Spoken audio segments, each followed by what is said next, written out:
20 de agosto de 2011, o então prefeito de Campinas, Hélio de Oliveira Santos, foi cassado pela Câmara de Vereadores. Nós fomos às ruas descobrir se as pessoas ainda se lembram da data e se elas acreditam em mudanças positivas depois das eleições. Depois do escândalo político que resultou na cassação do ex-prefeito Hélio de Oliveira Santos, a maioria dos campineiros nas ruas não se lembra que no dia 20 de agosto do ano passado, a cidade ficava sem prefeito. Não. Não faz ideia? Não. Você se lembra? Não lembro. Não. Nem lembra? Não lembro. Nem faço ideia. Não lembro nem de ontem. São poucas as pessoas que ainda se recordam do fato. Eu lembro. O que aconteceu? O prefeito, né? A bagunça com o prefeito aí de Campinas, né? Aquela loucura. Foi uma bagunça tremenda aí em Campinas. Você falando a respeito dos prefeitos aí que foram cassados, nesses fatos a gente lembra-se. A cassação veio durante a madrugada, depois que 32 vereadores votaram a favor para que Hélio deixasse a prefeitura. Somente um foi contrário. A sessão durou aproximadamente 45 horas e eram necessários 22 dos 33 votos da Câmara Municipal.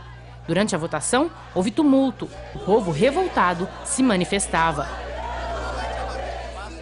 O impeachment foi pedido depois de denúncias em contratos com empresas de José Carlos Cepera, acusado de ser o responsável por fraudar licitações públicas nas áreas de segurança, limpeza e vigilância.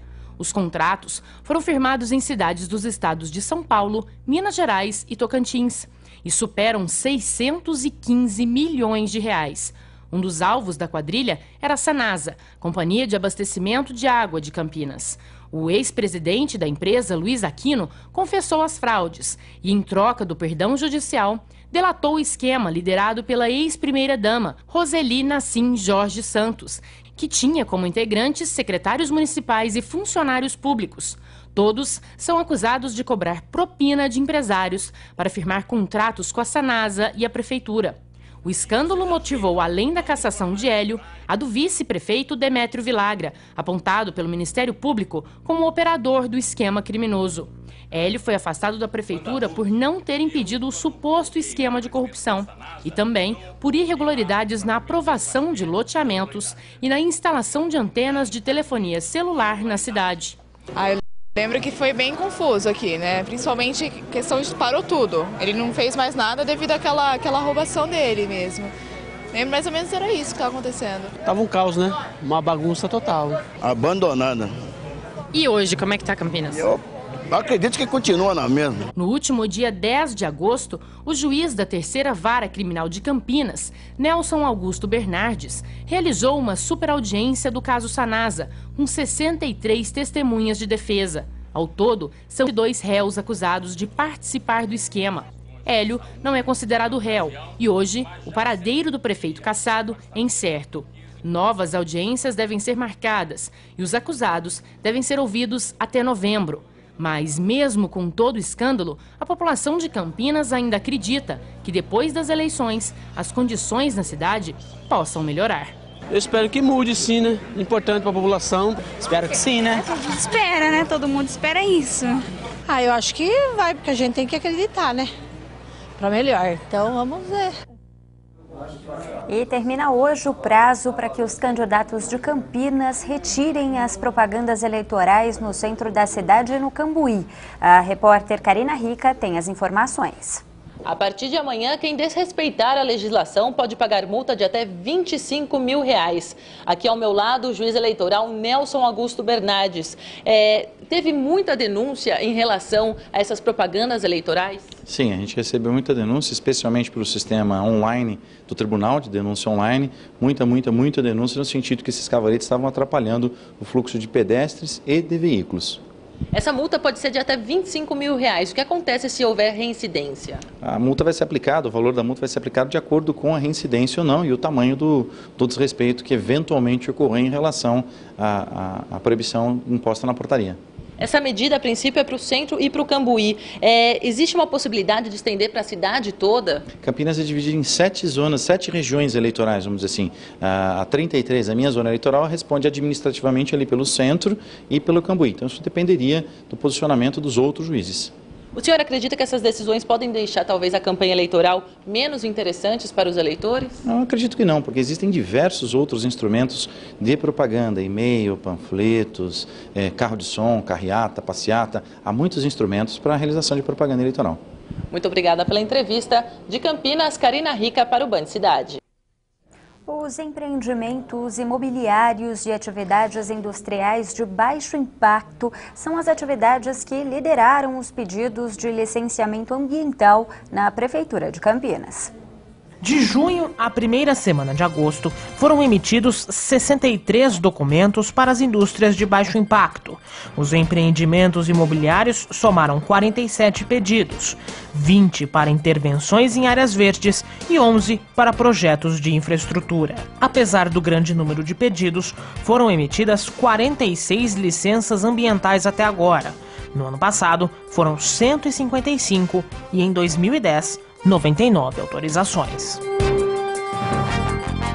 O Instituto Trata Brasil divulgou o ranking do saneamento, que faz a avaliação dos serviços de saneamento básico prestados nas 100 maiores cidades do Brasil. Quem lidera o ranking é Santos, com nota 8,7 de 10. Na nossa região, Jundiaí aparece no 5º lugar, com 8,16. Limeira, com nota 7,96, vem na 7ª colocação. Na 23ª posição, aparece Piracicaba, com avaliação 6,77. Campinas está no 27º lugar, com 6,38 de nota de avaliação. Já estão abertas as inscrições para o vestibular 2013 da Unicamp. Serão oferecidas 3.444 vagas em 68 cursos. A expectativa é que o número de candidatos supere o registrado na edição de 2012, 61.500 pessoas. As inscrições podem ser feitas até 14 de setembro, exclusivamente pelo site www.conveste.unicamp.br. A primeira fase da prova está marcada para 11 de novembro. A Prefeitura de Campinas está recebendo, a partir desta semana, propostas de grupos artísticos e culturais interessados em se apresentar na Estação Cultura, a antiga FEPASA. Mas o novo espaço ainda não é adequado para peças teatrais que continuam sem um local público na cidade. Em um palco improvisado. É assim que este e outros grupos teatrais de Campinas têm feito os espetáculos. A companhia Barracão Teatro se apresenta na cidade neste galpão, que na realidade é um depósito dos materiais das peças e onde os atores ensaiam. O local é pequeno, as arquibancadas e as cortinas são precárias. Eles não têm um espaço adequado para fazer as apresentações. Os 2 teatros de Campinas estão de portas fechadas. O Castro Mendes está fechado há 5 anos. A reforma começou em junho de 2010 e deveria ter sido finalizada em 12 meses.